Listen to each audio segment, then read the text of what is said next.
Je vais vous décevoir et tu n'es pas responsable de cette bévue. Ah bon? Du tout. Qui est donc responsable? Lorsque vous avez un papa sans autorité, il doit se préparer à payer toutes les gaffes que ses enfants vont créer. C'est le père qui n'a aucune autorité à discipliner ses enfants. Si mon enfant marche avec moi, il vient casse la vitre de votre voiture, qui paye? Je vais lire l'intégralité de cette correspondance. Le ministre d'État, secrétaire général, à monsieur le ministre des Finances, objet, affaire Concessao, menace de suspension, sujet du Cameroun, des compétitions de la FIFA et de la CAF. Faisant suite à l'objet visé en marge, j'ai l'honneur de vous demander de bien vouloir procéder en urgence au paiement de la somme d'1,850,895,89 €, soit environ 1,212,336,810 francs CFA à monsieur Antonio Concessao, ex-entraîneur sélectionneur des Lions Indomptables, à la suite de la résiliation de son contrat de travail par la Fédération camerounaise de football, FECAFOOT. C'est donc signé Ferdinand Ngonga. Nous avons également un autre communiqué, cette fois-là un communiqué radio-presse, communiqué qui vient donc du ministère des Sports et de l'Éducation physique. Il est porté à la connaissance de l'opinion publique que, dans l'optique de la préservation de l'image de marque du football camerounais et face aux menaces de suspension du Cameroun des compétitions FIFA et CAF, l'État a choisi de se substituer à la FECAFOOT dans l'affaire l'opposant à l'ex-entraîneur sélectionneur des Lions Indomptables, monsieur Antonio Concessao da Silva Oliveira, grâce à la haute sollicitude du président de la République à l'égard du sport en général et des Lions Indomptables en particulier. En effet, à la suite des différentes condamnations successivement prononcées contre la Fédération camerounaise de football FECAFOOT par la Chambre du statut du joueur de la FIFA, le tribunal arbitral du sport de Lausanne, TAS, et le tribunal fédéral suisse relativement à la rupture abusive du contrat de monsieur Antonio Concessao, la FECAFOOT n'a pas été en mesure d'exécuter sa condamnation pécuniaire portant sur un montant d'1 milliard,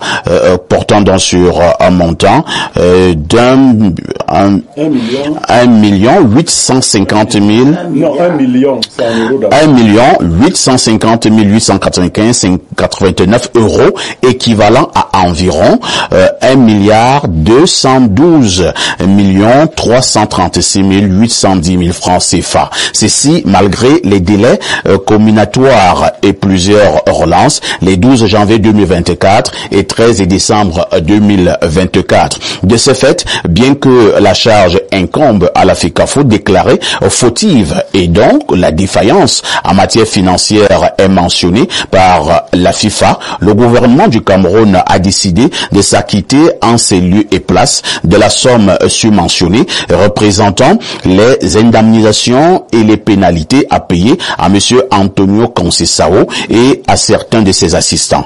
Dans la même veine, des mesures de dédommagement avaient déjà été prises en faveur des encadreurs nationaux du staff Concessao. Preuve est ainsi donnée que l'État met en place toutes les conditions nécessaires et idoines pour des meilleures performances de nos Lions Indomptables. C'est le lieu ici de rappeler l'exhortation du président de la République en date du 10 février dernier qui, après avoir félicité les Lions Indomptables et leurs encadreurs, en a appelé au sens des responsabilités de tous les acteurs. En tout état de cause, au regard des moyens financiers colossaux déjà investis par l'État dans notre football, comme le rappelait le chef de l'État dans son discours du 10 février 2024, la FECAFOOT est invitée à une gestion moins primosotière et plus responsable de ses rapports avec les encadreurs.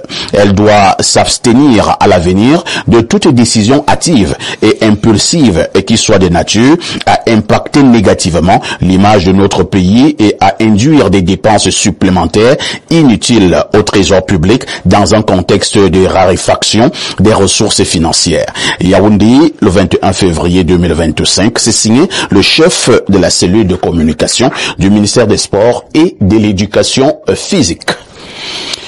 Pierre Blériot Niamek, de toutes les façons, c'est désormais clair, il fallait éviter une suspension du Cameroun par la FIFA et par la CAF.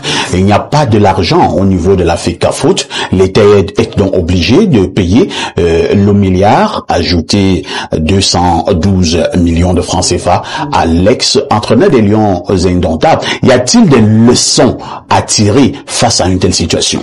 Oui. Je vais vous décevoir, étonné pas responsable de cette bévue. Ah bon? Du tout. Qui est donc responsable?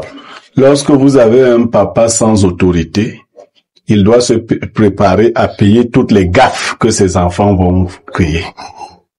C'est le père qui n'a aucune autorité à discipliner ses enfants. Si mon enfant marche avec moi, il vient casse la vitre de votre voiture, qui paye? C'est moi qui paye. Et c'est moi qui n'ai pas bien éduqué mon enfant. Il y avait un jeune scientifique qu'on appelait Frankenstein, qui avait décidé de fabriquer un être humain qui ait des capacités supérieures à Dieu. Il se faisait accompagner d'un autre jeune bossu qu'on appelait Fritz.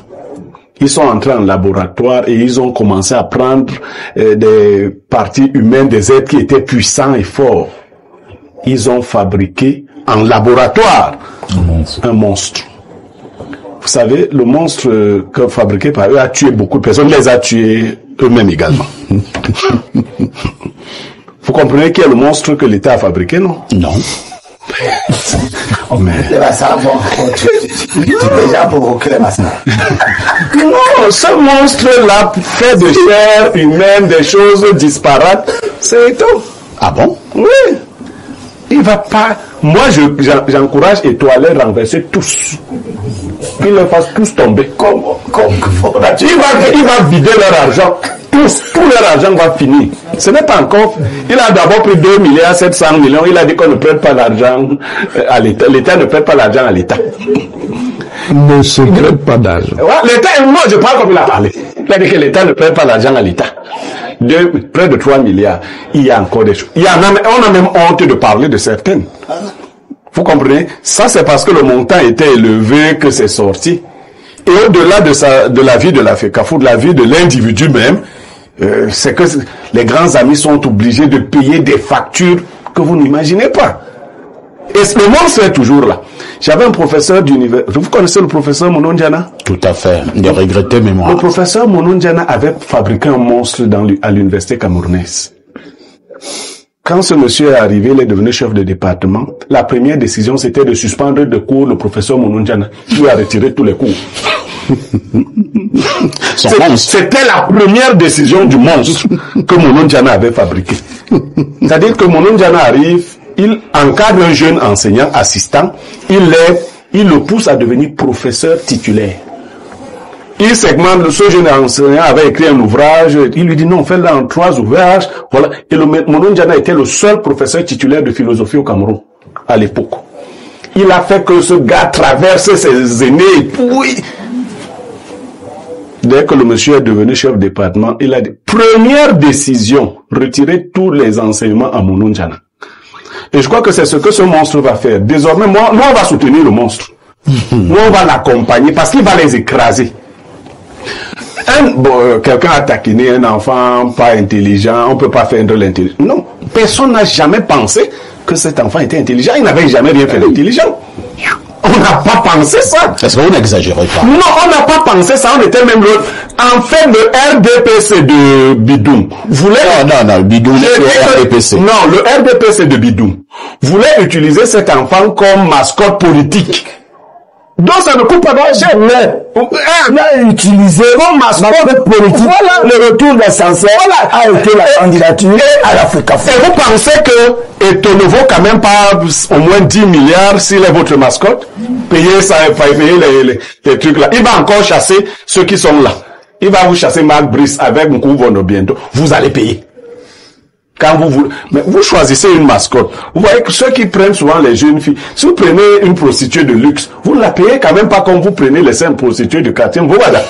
Donc, l'État va payer. Et il ne va même pas réchigner à payer. Il y a encore les élections de 2025 qui arrivent. Il paraît que c'est encore le Camerounais le plus populaire. Si vous donnez un mot d'ordre. Si vous ne payez pas, si vous lui faites des remontrances maintenant, il risque de se fâcher. Et quand un enfant capricieux, vous savez, chez les riches, quand l'enfant refuse de manger, on promet des voyages, on lui dit que tu iras en Suisse, tu iras. Donc, on va même lui ajouter d'autres petits cadeaux, tu seras à la présidence de 20 mai, après avoir payé. Mais ça doit vous montrer la légèreté. Et quelqu'un d'autre vous l'a dit. C'est pas Eto'o à signer le recrutement de Somme.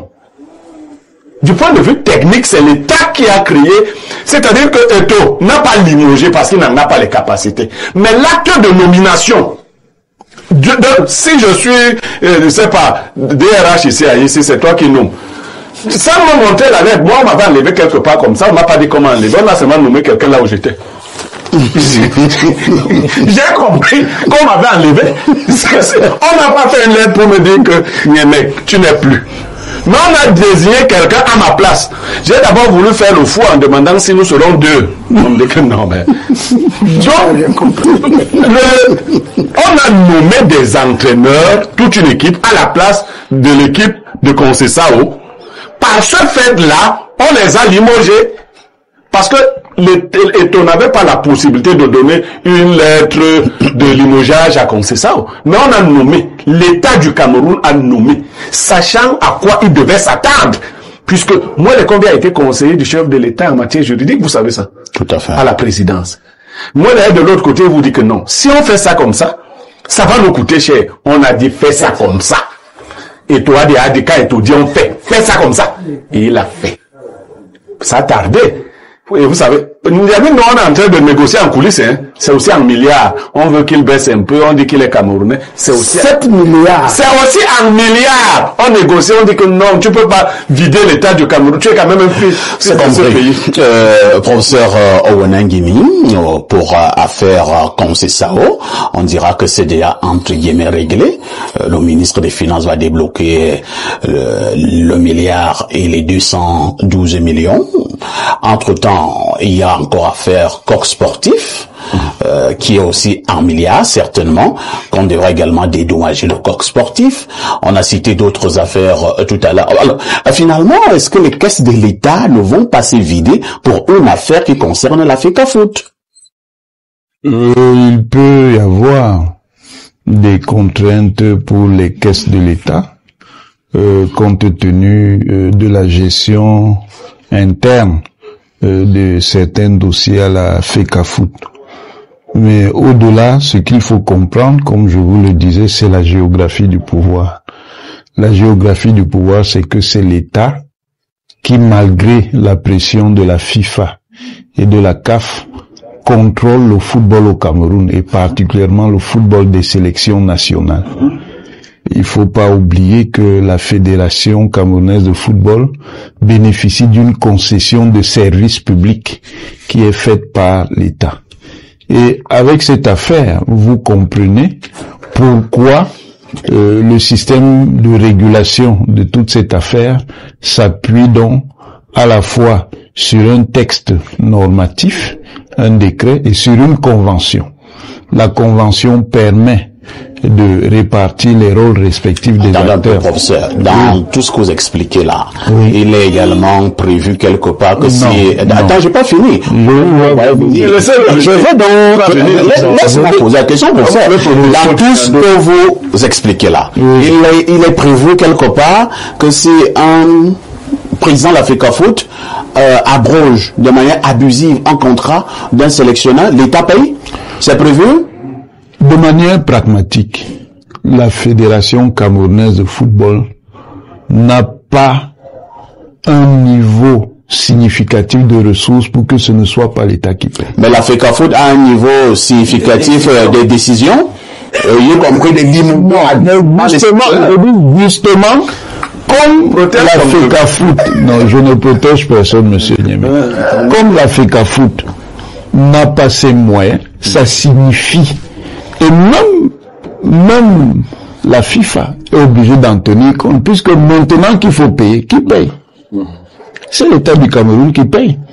Donc ça veut dire que dans la gestion du football au Cameroun, il faut tenir compte de la présence de l'État. Maintenant, le problème objectif, c'est que l'État doit aussi veiller à ce que précisément certaines décisions ne créent pas un mécanisme de dépenses supplémentaires récurrentes.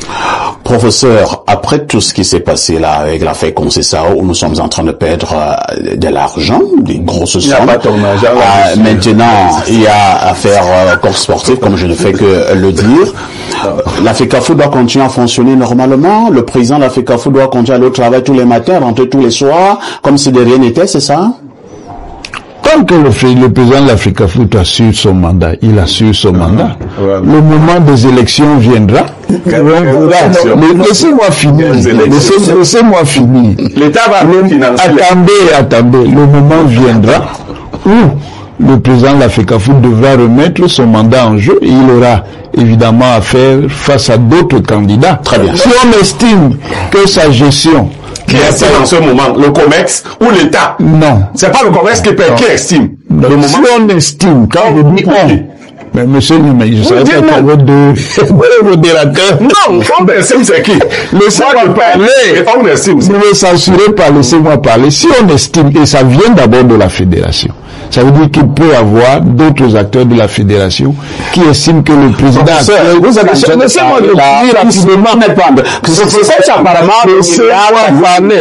Non, on dit que l'État est en train de payer des milliards. Mais vous êtes... Le problème, monsieur... Attendez. Le problème, monsieur, ici, c'est que vous voulez me faire dire... Non, pas du tout. Moi, je n'ai pas... Apparemment, vous êtes insensible au fait... Non, je ne suis pas insensible. Ce que je souligne, c'est que dans ce système, et justement avec ce qui apparaît ici comme une dérive, vous voyez bien, quand il y a des problèmes, s'il y a le convoi, quand il y a maintenant dérive, il y a des mécanismes internes. Ces mécanismes internes de sanctions sont liés aux élections qu'il y a dans la fédération. Laissez-moi parler, vous allez parler après. Je t'en professeur. Le comité exécutif et l'assemblée générale de la fédération prennent leurs responsabilités. C'est compris.